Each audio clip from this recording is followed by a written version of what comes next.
كيانو ريفز، أسرار جون ويك وأطيب قلب في هوليوود.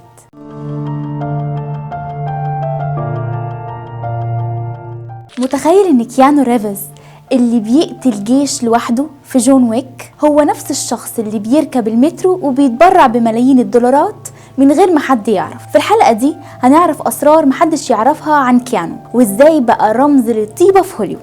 أنا حبيبة مصطفى وده برنامج أسرار نجوم هوليوود.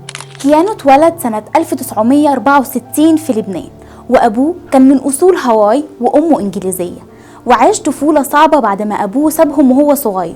التنقل بين كندا وأمريكا خلاه يبقى انطوائي جدا، لكن حب التمثيل وبدأ ياخد أدوار صغيرة في مسلسلات تلفزيون. الانطلاقة الكبيرة كانت مع فيلم سبيد سنة 1994 اللي كسر الدنيا في شباك التذاكر، وأثبت إن كيانو مش بس ممثل دراما لكنه جامد كنجم أكشن. النقلة اللي خلت كيانو أسطورة كانت سلسلة ذا ماتريكس سنة 1999 اللي غيرت شكل أفلام الخيال العلمي للأبد، وخلت الناس تربطه بشخصية نيو اللي بيدافع عن البشرية ضد الآلات.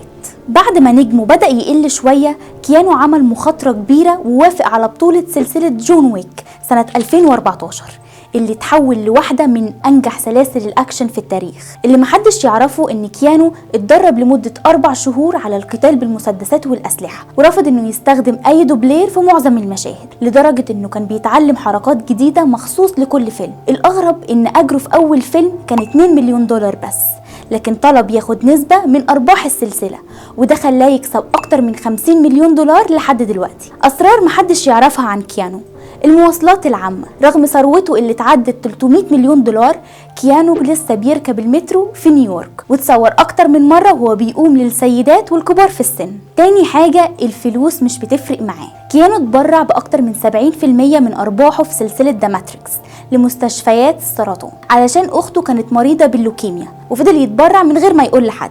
تالت حاجة، عقد غريب جدا. في فيلم ذا ديفلز ادفوكيت كيانو وافق يقلل أجره علشان الإنتاج يقدر يجيب الباتشينو في الفيلم، وقال إن الشغل مع الباتشينو مكسب لوحده. رابع حاجة، بيته بسيط جدا. رغم ملايينه، كيانو عايش في شقة متواضعة في لوس أنجلوس، ما عندوش حراس شخصيين وبيتسوق بنفسه.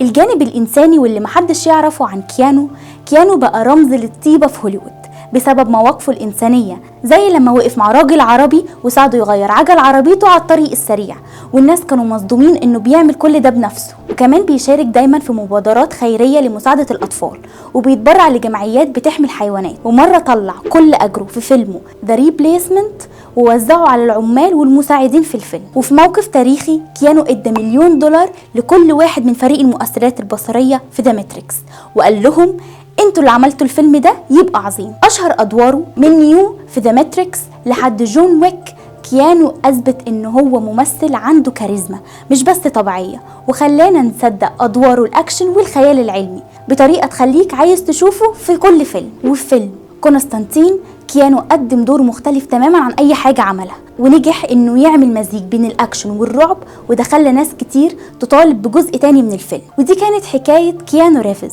الراجل اللي خلى هوليوود تحترمه مش بس علشان تمثيله، لكن علشان طيبة قلبه ومواقفه اللي بتأكد انه فعلا مختلف عن اي نجم تاني. ايه اكتر دور حبيته ليه؟ شاركنا في التعليقات، ما تنساش تعمل لايك واشتراك وتفعل الجرس علشان يوصلك كل جديد عن نجوم هوليوود. اشوفكم الحلقة الجاية.